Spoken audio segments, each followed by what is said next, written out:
News 18 के खास programme माहौल क्या है में आप सबका इस्तकबाल है। जम्मू कश्मीर में असेंबली इलेक्शन 10 साल बाद हो रहे हैं।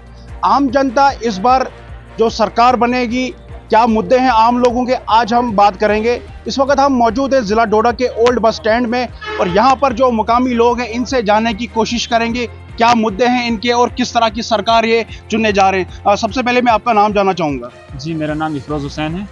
इफरोज जी, जो असेंबली इलेक्शन हो रहे हैं, क्या मुद्दे हैं आपके, किस तरह की सरकार आप चुनने जा रहे हैं? देखें, सबसे पहले तो ये मुबारक की बात है कि 10 साल के बाद लोगों को अपने एमएलएज़ चुनने का मौका मिल रहा है।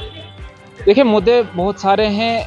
हमारा जो डोडा, किश्तवाड़, भद्रवाह, रामबन एरिया, जो फार फ्लंग एरियाज़ सारे हैं ये, जिसमें बहुत ही लोग अपने फैसिलिटीज़ की वजह से परेशान हैं। क्या क्या फैसिलिटीज़ क्या क्या? हमारे जो स्कूल एजुकेशन जो है वो बहुत ही वीक चल रहे हैं। हमारे हॉस्पिटल जो है वहाँ पर मशीनरी की कमी है। इसके अलावा बाकी सारी चीज़ें, जो लोग महंगाई से परेशान हैं, ये सारी चीज़ें लोग चाहते हैं कि ये उनकी इन सारी जो मुश्किलें हैं इसका इज़ाला हो।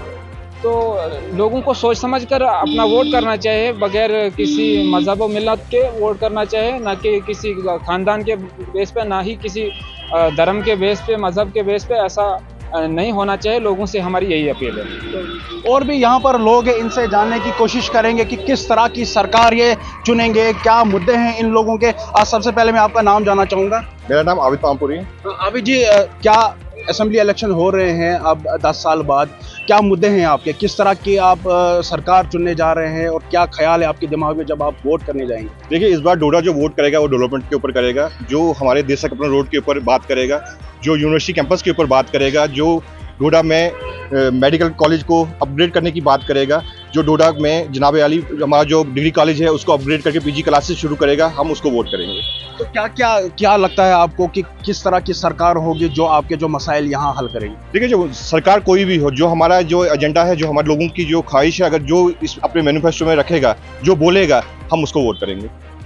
तो और भी यहाँ पर लोग हैं। आपका नाम? शाहिद सलीम। आप क्या काम करते हैं? मैं स्टूडेंट हूँ। स्टूडेंट। तो एज ए स्टूडेंट आप यहाँ पर पढ़ाई करते हैं? जी। तो क्या मुश्किलात है यहाँ पर, जो स्टूडेंट यहाँ पर पढ़ने आते हैं, क्या डिमांड्स है आपकी? देखिए, सबसे पहले स्कूलों की बात की जाए तो स्कूलों में स्टाफ की बहुत ज़्यादा कमी है और इंफ्रास्ट्रक्चर भी बहुत ज़्यादा पुअर है। उसके बाद अगर मैं कॉलेज की बात करें तो यहाँ कई सालों से पोस्टें बहुत सारी वैकेंसी पड़ी हैं, अभी तक उनको फिलअप नहीं किया गया और इंफ्रास्ट्रक्चर की बहुत ज़्यादा कमी है। उसके अलावा कई और अलग अलग चीज़ें, जैसे हमारी हेल्थ की बहुत ज़्यादा इंफ्रास्ट्रक्चर की कमी है। हमारे अस्पताल के अंदर टेक्नीशियन। तो आप इस बार वोट डाले जाएंगे तो क्या दिमाग में है आपको, किस तरह का आप यहाँ सरकार चाहते हैं, किस तरह के एमएलए को आप चुनेंगे, क्या लगता है आपको, उम्मीदें हैं अपनी सरकार से? हम एक ऐसे शख्स को यहाँ से चुनकर भेजना चाहते हैं जो हमारी बात करे, जो असेंबली के अंदर हमारे यहाँ एजुकेशन, हेल्थ और रोड भी अलग अलग चीज़ें जो है उनके ऊपर बात करें और हमारे जो यहाँ कॉलेज है उसको प्रमोट, यानी उसको अपग्रेड किया जाए, उसकी पीजी क्लासेस शुरू की जाए। किस तरह की सरकार आप चाहते हैं जम्मू कश्मीर में होनी चाहिए? हम चाहते हैं कि एक आज़ादाना और मुनसिफाना सरकार बने और जो ये तानाशाही 10 साल तक चलती रही, इसको आम लोग ख़त्म करना चाहते हैं और एक अच्छी सरकार जो लोगों के डेवलपमेंट के काम करे उसको लाना चाहती है। क्या क्या मुद्दे क्या क्या हैं आपके यहाँ पर?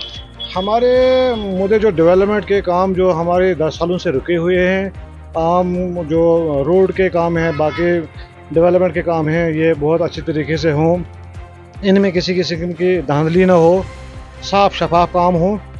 और हम ये चाहते हैं कि ऐसी ही सरकार, ऐसा ही बंदा हमारे यहाँ डिस्ट्रिक्ट डोडा में भी एमएलए बन के आए, जो लोगों के काम ठीक तरीके से और ईमानदारी से करे। सर, माहौल क्या है, असेंबली इलेक्शन हो रहे हैं तो लोग क्या चाहते हैं, किस तरह की यहाँ सरकार हो, क्या मुद्दे आप लोगों के हैं? देखो, पहले तो मैं आपका शुक्रिया करता हूँ कि आप हमारी बात गवर्नमेंट तक पहुँचाते हो, एडमिनिस्ट्रेशन तक पहुँचाते हो। आपने सरकार के बारे में पूछा, इलेक्शन के बारे में पूछा। 10 साल के बाद इलेक्शन हो रहे हैं। तमाम लोगों को खुशी है कि आखिरकार इलेक्शन हो रहे हैं। फेयर एंड पोल ये इलेक्शन होंगे, ये तो सरकार की ज़रूरत है, एडमिनिस्ट्रेशन की ज़रूरत है। मगर मैं चाहता हूं कि एडमिट जो 2014 से पहले डेवलपमेंट थी, ऐसी ही डेवलपमेंट फिर वापस आए। अब सरकार जो वादे कर रही है 370 टूटने के बाद, हमने बहुत कुछ किया, ज़मीन पर तो मुझे कुछ दिखाई नहीं देता है। अगर ये सरकार तक बात पहुंची, उनकी आंखें खुलेंगी, उनके कान खुलेंगे। आप कहते हैं जम्मू रीजन में कहीं डेवलपमेंट हुई है, कश्मीर रीजन में कहीं डेवलपमेंट हुई है। लोग तंग आ गए थे इससे कि हमें कोई रसाई नहीं है गवर्नमेंट तक, आम लोगों को किसी के पास, लीडरों के पास रसाई नहीं थी। अब इलेक्शन हो रहे हैं, फेयर इलेक्शन हो, इसकी हम उम्मीद करते हैं, लेकिन वही बात, डेवलपमेंट की बात आनी चाहिए जो लोगों को तवक्का है। जम्मू कश्मीर में असेंबली इलेक्शन हो रहे हैं 10 साल बाद, आप लोगों के क्या मुद्दे हैं? हमारे मुद्दे तो बस यही हैं, डेवलपमेंट होनी चाहिए और जो भी बने हमारे बारे में सोचना चाहिए, क्योंकि पिछले 10 साल से हम ऐसे ही हैं, जिसको हवा में बोलेंगे, ना ज़मीन पे है ना आसमान पे है। तो हमारे मुद्दे जो भी होंगे, जो मेन होंगे, एजुकेशन, जॉब्स वगैरह, और हम दुकानदार वगैरह के लिए कोई काम काज बढ़ना चाहिए, कोई स्कीमें निकलनी चाहिए, इन्हीं चीज़ों पे हमारा। तो किस तरह का बिजनेस आपका रहा है इन सालों में? देखिए, सच बोले तो बिल्कुल डाउन है। कहीं मार्केट में आप देखें, अभी आप कैमरा अपना घुमा के, तो पूरी मार्केट के दुकानें आपको खाली मिलेंगी, सब कुछ दुकानदार बाहर बैठे होंगे, तो मार्केट तो बिल्कुल डाउन है। तो कितनी उम्मीदें आपको हैं? आप जब सरकार बनेगी, आप एमएलए चुनेंगे, तो क्या लगता है आपको जो भी सरकार आए वो आप लोगों के काम करेगी? बिल्कुल, उम्मीद तो यही है, देखते हैं आगे क्या होता है क्या नहीं। अभी मैदान में तो काफ़ी उतरे हैं, तो अभी जब देखते हैं, अभी तो जस्ट गेम बिगेन है। अभी देखते हैं आगे गेम कहाँ तक पहुँचती है, कौन कैसा करता है, किसके वादे कैसे हैं। अभी तो जस्ट एक ही मैनिफेस्टो आया है, तो अभी बाकियों के भी देखते हैं, फिर उसके बाद सोच विचार करके तो वोट करेंगे हम अपना। असेंबली इलेक्शन हो रहे हैं 10 साल बाद जम्मू कश्मीर में, आप स्टूडेंट हैं, तो क्या मुद्दे हैं आपके? मुद्दे सबसे पहला तो मेरा यही मुद्दा है कि एग्ज़ाम्स होने चाहिए। हमारा बहुत टाइम वेस्ट हुआ है, बहुत ज़्यादा टाइम वेस्ट हुआ है। एटलीस्ट मैंने एक फॉर्म 2 साल पहले भरा था और अभी तक उसका एग्ज़ाम नहीं हुआ है। इतनी ज़्यादा हमारी वो खजली हो गई है। बस स्टूडेंट का एक ही मुद्दा है, हमें एम्प्लॉयमेंट चाहिए, और कोई मुद्दा नहीं हमारा। तो आपको चांस मिल रहा है वोट कास्ट करने का 18 सितंबर को, तो क्या आपके दिमाग में रहेगा किसको आप वोट करने जा रहे हैं, किस तरह की सरकार होनी चाहिए ताकि जो आपके मुद्दे हैं वो पूरे हों?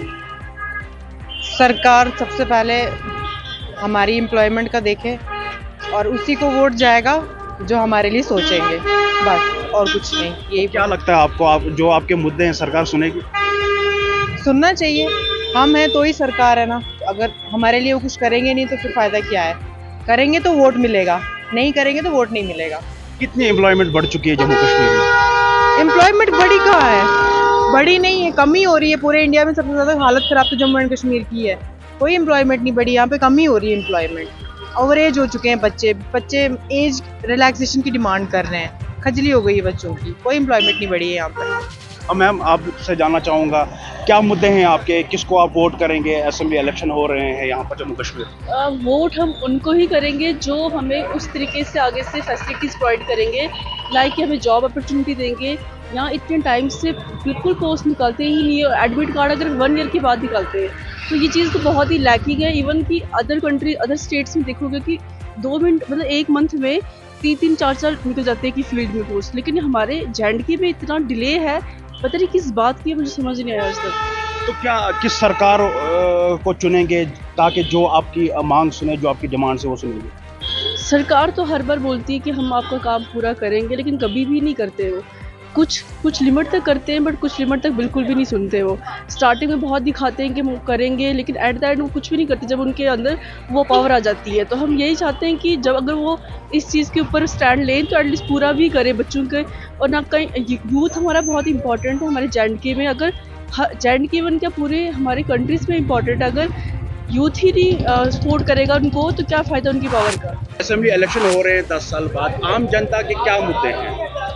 देखो, आम जनता के मुद्दे हमेशा रहते हैं, कुछ प्रॉब्लमें हल भी होती है, कुछ नहीं होती है, लेकिन जो इलेक्टेड गवर्नमेंट आती है उसमें हर एक बंदा अपने रिप्रेजेंटेटिव जो भी होगा उसके असेंबली हल्के का उसके पास जा सकता है। बड़ी बात यही है, और उसके रिलेटेड छोटे छोटे मसले होते हैं, हर एक को बड़ा काम नहीं होता है। कोई गाँव में छोटे काम, बड़े काम, कुछ किसी की ट्रांसफ़र, किसी की एजुकेशन का मसला, किसी का कुछ मुश्किलात बहुत सी होती हैं। अगर वो हल हो जाए, बड़ा मसला यही है। बाकी आपको पता ही है एम्प्लॉयमेंट का, अनएम्प्लॉयमेंट कहाँ पहुँची, कारोबार इतना नहीं है, बहुत से मुद्दे हैं डोडा के या बाकी इलाकों के भी हैं। इलेक्टेड जो एमएलए होता है उसके पास लोग जा सकते हैं। बड़ी बात ये ब्यूरोक्रेट्स को कहाँ ढूंढेंगे और उनको ज़मीनी हकीकत का इतना पता नहीं होता है। वो कहाँ से भी हो, कम से कम अगर स्टेट का हो या अपने का कुछ ना कुछ पता होगा, लेकिन जब बाहर के ही सारे होंगे तो उसमें थोड़ी सी ये दिक्कत रहती है आम इंसान। तो अब जब इलेक्शन हो रहे हैं 18 को यहाँ पर इलेक्शन होंगे, पहला फेज है, तो क्या दिमाग में आपको है, क्या लगता है आपको जो सरकार बनेगी वो आप लोगों के काम करेगी? बिल्कुल, देखो यही मैं कहना चाहता हूँ कि देखो सरकार के पास अप्रोच होनी चाहिए और जो कुछ एक ही इलाके के मुख्तलिफ इलाकों के मुख्तलिफ मसाइल होते हैं। ये नहीं कि जम्मू का एक हो सकता है, डोडा का दूसरा हो सकता है, किश्तवाड़ का या बाकी इलाकों का। वो एक उस नुमाइंदे को भी पता होता है कि भाई मैंने लोगों के साथ क्या क्या वादे किए हैं और मैंने क्या क्या काम करने हैं और मैं क्या कर सकता हूँ। झूठे वादों पे भी हम नहीं सुनेंगे किसी का, झूठे वादे लोग करते हैं, लेकिन जो छोटी छोटी बातें होती हैं और इलेक्टेड के पास इंसान जा सकता है। बड़ी बात वही है, डेवलपमेंट हो, हर तरफ डेवलपमेंट हो, हुई भी कुछ, लेकिन जो इलेक्टेड नुमाइंदा होता है उसका और कुछ रोल होता है। हमारा मुद्दे ये जी मकान शिकान नहीं है हमारे पास, बिजली भी नहीं है, पानी भी नहीं है, सब कुछ नहीं है। बस यही चाहते हैं हम गवर्नमेंट से कि मतलब हमें गरीबों को मदद किया जाए बस। तो अब आप इलेक्शन हो रहे हैं जम्मू कश्मीर में, किस तरह की सरकार होनी चाहिए? बस जैसे बाकी पब्लिक समझे ऐसे हम भी चाहते हैं। वो कोई भी सरकार हो, हमें सरकार के साथ कोई वास्ता नहीं है। जो भी सरकार हो हमें मंजूर है, वो कांग्रेस हो, बीजेपी हो, कोई भी हो, मगर हमें गरीबों को जो मदद करेगी हमें वही सरकार है। तो असेंबली इलेक्शन हो रहे हैं आपके यहाँ जम्मू कश्मीर में, तो क्या मुद्दे आपके हैं, क्या माहौल है? अच्छे मुद्दे सब ठीक है, मतलब चल रहा है सिस्टम, लेकिन हम चाहते हैं कि गरीबों के बारे में सोचा जाए। और कोई बेगुनाह इंसान होता है उसकी आवाज़ मिनिस्टर की ज़रूरत होती है, हमें एमएलए की ज़रूरत अब होती है। मतलब किसी की गरीब की बात की वहाँ सुननी चाहिए, ठीक है ना। किसी गरीब की आवाज़ अगर आगे तक जाएगी नहीं तो फ़ायदा क्या, हमारा इलेक्शन करने का कोई फ़ायदा नहीं है, फिर तो ऐसे रहने दो। हम चाहते हैं अपना हक, जैसे कि कोई गरीब इंसान है, कोई रेडी है, कोई फाड़ी है, जो भी कुछ करता है, मतलब गरीब की आवाज़ आगे जानी चाहिए। तो आप बिजनेस करते हैं, तो किस तरह का बिजनेस आपका चल रहा है? मतलब ठीक चल रहा है, बस हम ये चाहते हैं कि मतलब रेडी वालों के लिए, फाड़ी वालों के लिए भी सोचा जाएगा, ठीक है ना। जैसे कि कोई मतलब जल्द से जुलूस होते हैं उस पर तंग ना किया जाए किसी को, हम ये चाहते हैं, क्योंकि हमने वोट देना है, हमारी वोट में भी कीमत है। चाहे बीजेपी आए, कोई भी सरकार आए, हमें उससे कोई मतलब नहीं है, सिर्फ एक गरीब की आवाज़ सुननी चाहिए गवर्नमेंट। तो जब सरकार बनेगी तो क्या लगता है आपको, आपकी जो डिमांडें हैं सरकार सुनेगी? सुनना तो पड़ेगा, फिर हमने वोट देना है। 2014 के बाद यहाँ पे इलेक्शन हुआ था, ये तो बहुत अच्छी बात है जम्मू एंड कश्मीर के लिए कि मतलब वोटिंग यहाँ पे हुई नहीं आज तक। 2014 18 के बाद तो सरकारी टूट गई, उसके बाद यूटी बन गया, तो अब हम चाहते हैं अच्छा होना चाहिए सब कुछ। असेंबली इलेक्शन हो रहे हैं 10 साल बाद, आम जनता के क्या मुद्दे हैं, माहौल क्या है असेंबली इलेक्शन को लेके? सर आपका बहुत बहुत शुक्रिया। इलेक्शन जो 10 साल के बाद हो रहे हैं बहुत अच्छा है। हम इलेक्शन कमीशनर के बड़े शुक्रगुजार हैं कि उन्होंने देर से ही सही तो ऐलान कर दिया है, और हम कोर्ट के जो सुप्रीम कोर्ट ने फैसला दिया है उस पर भी अमल हुई, उसके लिए भी हम बड़े शुक्रगुजार हैं, कोर्ट के भी शुक्रगुजार हैं। जो मुद्दे हैं इस वक्त जम्मू कश्मीर में, पहले तो स्टेटहुड का मुद्दा है, वो बड़ा अहम है, क्योंकि उससे हमें बड़ा रोज़गार हमारा जो था वो छीन गया है। और यहाँ की जो हमारे यूथ है वो बिल्कुल मतलब इस वक्त कहीं किसी खाते में नहीं, किसी भी पार्टी में उनके मंशूर में उनका नाम ही नहीं है। मैं सब पार्टी को इस बार ये कह रहा हूँ कि सबसे ज़्यादा अगर सोचा जाए यूथ का सोचा जाए, ताकि हमारा यूथ ही हमारा भविष्य, हमारा आगे चलने वाला एक मतलब आगे इसको चला सकते हैं वो यूथ ही है। तो क्या लगता है आपको, किस तरह सरकार यहाँ होनी चाहिए? 18 तारीख को यहाँ पर वोटिंग होगी, तो उस टाइम लोगों के दिमाग में क्या रहेगा, जब आप वोट डाले जाएंगे तो दिमाग में क्या रहेगा, किसको आप वोट करेंगे, किस तरह का नुमाइंदा आपका होना चाहिए? मैं यही आपसे कहूँगा सर कि अगर लोगों को इस वक्त अपना नुमाइंदा चुनना है वो अच्छे तरीके से देखें और अपने नुमाइंदे को चुने, क्योंकि यहाँ पहले भी सरकारें हुआ करती थी और आज भी सरकारें हुआ करती थी, कुछ बना नहीं। तो मैं यही कहूँगा कि अच्छा मौका दे दें और अच्छे लीडर को चुनें, ताकि आइंदा के लिए काम हो और अच्छा कहीं इससे भविष्य में अच्छा होगा। जम्मू कश्मीर में 10 साल बाद असेंबली इलेक्शन हो रहे हैं, आम जनता के क्या मुद्दे हैं, माहौल क्या है असेंबली इलेक्शन को लेकर? देखिए, हर स्टेट में 5 साल के बाद होता है, लेकिन बदकिस्मती यहाँ पर 10 साल के बाद है। जो भी काम है, डेवलपमेंट काम है, वो सारे रुक गए हैं। रोडें ठीक नहीं है, मार्केट में काम नहीं है, बेरोजगारी बहुत है, पैसा मार्केट में टोटल नहीं है, जिससे बेरोजगारी भी फैल गई है और डेवलपमेंट काम का जो है वो कुछ नामो निशान नहीं है। जो भी ऑफिसर लोग हैं वो अपनी मनमानी करते हैं, पूछने वाला कोई नहीं है। जब लोकल कोई एमएलए बनेगा तो उसमें पूछताछ होगी और काम निकल जाएंगे। तो क्या लगता है आपको, अब जब असेंबली इलेक्शन हो रहे हैं, सरकार बनेगी, तो जो डिमांडें लोगों की हैं इन यहाँ डोडा की या जम्मू कश्मीर की, तो वो पूरे होंगे? नहीं, उम्मीद है पूरी होगी। लोकल जब एमएलए होता है तो काम हो जाते हैं, फंड्स आते हैं, पूछने वाला होता। आज कोई पूछने वाला ही नहीं डिपार्टमेंट वालों को, तो क्या बोलेंगे। तो किस तरह का बिजनेस आपका चल रहा है? बिल्कुल नहीं, आज 10 साल से बिल्कुल काम खत्म हो चुका है। व्यापारी जो है वो बड़े परेशान है, लोकल बंदे परेशान है, काम काज कहीं नहीं है, मजदूर परेशान है। हर जगह जो है बेरोजगारी फैल रही है, दिन ब दिन बढ़ रही है। न्यूज़ 18 के खास प्रोग्राम माहौल क्या है में आज बस इतना ही। आपके साथ एक नए एपिसोड के साथ फिर मिलेंगे, तब तक के लिए मुझे दीजिए इजाजत। आदाब।